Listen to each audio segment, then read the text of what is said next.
Olá a todos, meu nome é Luciano Marcelino Duarte Filho, sou estudante de graduação do curso de Agronomia da Universidade Federal de Viçosa e hoje eu vou apresentar meu trabalho, intitulado Classificação de genótipos de Crâmbia abissínica utilizando espectroscopia no infravermelho próximo. Esse trabalho só foi possível pois obtive orientação do professor Dr. Luiz Antônio dos Santos Dias e da minha orientadora, a mestre Ana Lúcia Aranha da Costa. Apresento brevemente o sumário para vermos o que será discutido, sendo que passaremos pelas seguintes seções: introdução, objetivo, material e métodos, resultados e discussão e, por fim, a conclusão. Começando então. Crâmbia abissínica ou crambe é uma planta pertencente à família Brassicaceae, a mesma da couve, da mostarda e da canola. É uma oleaginosa que vem despertando grande interesse no cenário agrícola e energético. E o principal motivo disso é seu enorme potencial para a produção de biodiesel, um combustível renovável e estratégico para a nossa matriz energética.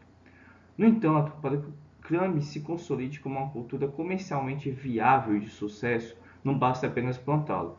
O avanço da cultura depende fundamentalmente da nossa capacidade de selecionar genótipos superiores.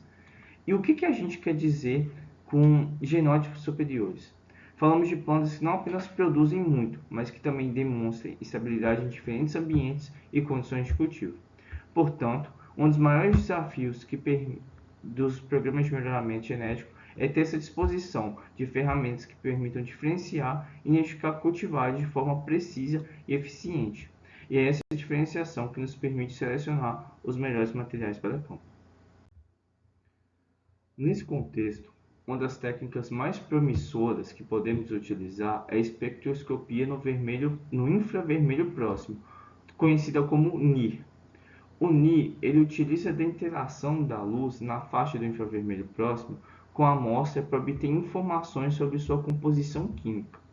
As grandes vantagens dessa técnica são a rapidez, o fato de não ser destrutiva, portanto a gente poderia utilizar o material depois para caso queira fazer algum complemento, mais algum outro teste, e a capacidade também de estimar teores de compostos de grande interesse comercial, como óleo e proteína.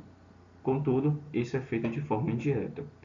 Vale falar também que o Ni, o infravermelho próximo, ele está localizado na região de 750 a 2.500 nanômetros.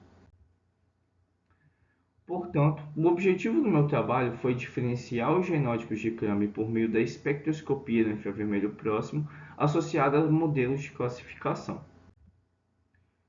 Passando então para a seção de material e métodos. O experimento ele foi realizado no Laboratório de Agroenergia no Departamento de Agronomia do UFV. As amostras foram 5 genótipos de Crumb cedidos pela FMS, a Fundação Mato Grosso do Sul, a FMS Galáctica, a FMS Brilhante, a FMS 1106, FMS 1316 e FMS 1328. Foram feitas no total 200 espectros, sendo 8 repetições por genótipo e 5 leituras por repetição. A aquisição espectral, ou seja, a forma como nós pegamos essas informações, foi através do equipamento o espectrofotômetro NIR da Thermo Scientific Antares 2, na faixa a qual ele captura esse equipamento de 1000 a 2500 nanômetros. Toda a análise de dados foi realizada no ambiente R, o Project R ou RStudio. O modelo de classificação que empregamos foi análise discriminante por mínimos quadrados parciais, ou PLSDA, que vem do inglês. Para construir e validar o modelo, nós utilizamos 70% dos dados para a etapa de treino e os 30% restantes para a etapa de teste para fazer a classificação. Um passo crucial foi a avaliação de diferentes técnicas do pré-processamento dos dados espectrais, onde foram testadas a centralização, o autoescalonamento, o SNV, o MSC e as derivadas de primeira e segunda ordem e Savitzky-Golay. Iniciando os nossos resultados, nós podemos observar os perfis espectrais obtidos por 5 genótipos de Crumb. No eixo X, temos o comprimento de onda na faixa do infravermelho próximo, e no Y, o valor da reflectância da luz. O gráfico da esquerda mostra todos os 200 espectros brutos e o valor onde já percebemos uma grande variabilidade. Para facilitar essa visualização também, no gráfico da direita a gente apresentou a média espectral para cada classe.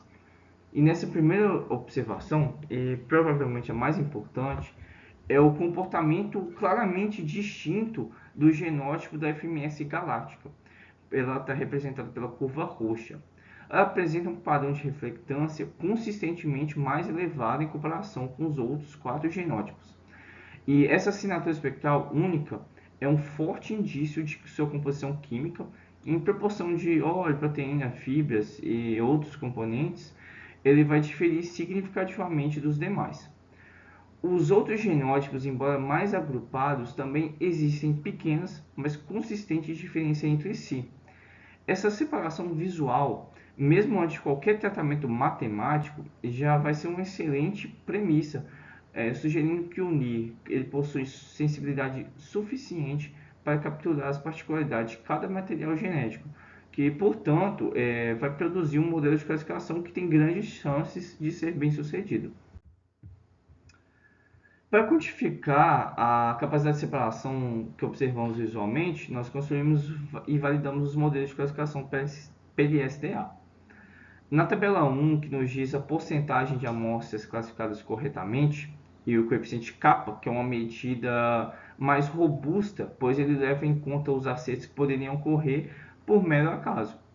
E quando aplicamos os pré-processamentos que corrigem efeitos físicos à amostra, como o SNV e o MSC, nós vemos um salto importante na acurácia, para 0,78 e 0,76, 78 e 76%, respectivamente.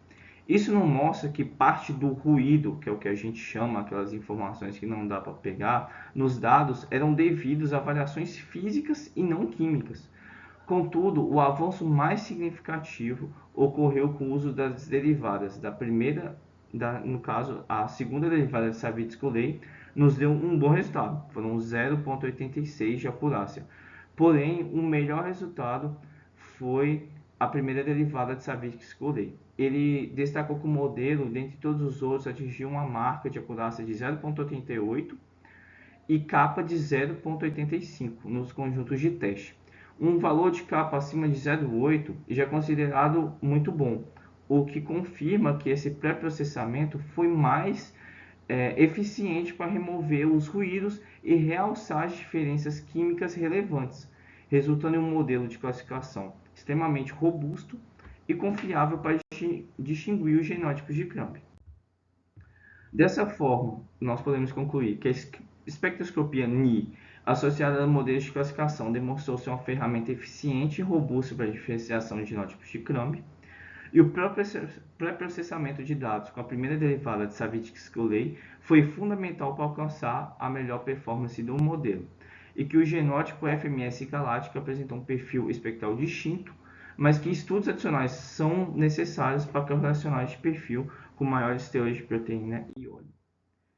Dessa forma, deixo aqui meus agradecimentos ao FV por todo o arcabouço de conhecimento a mim cedido, ao CNPq pelo fomento e pela bolsa, à Fundação MS por ter cedido os genótipos de Crumb e à Agroenergia por ter me dado todo o equipamento necessário e também parte do conhecimento para realizar essa pesquisa.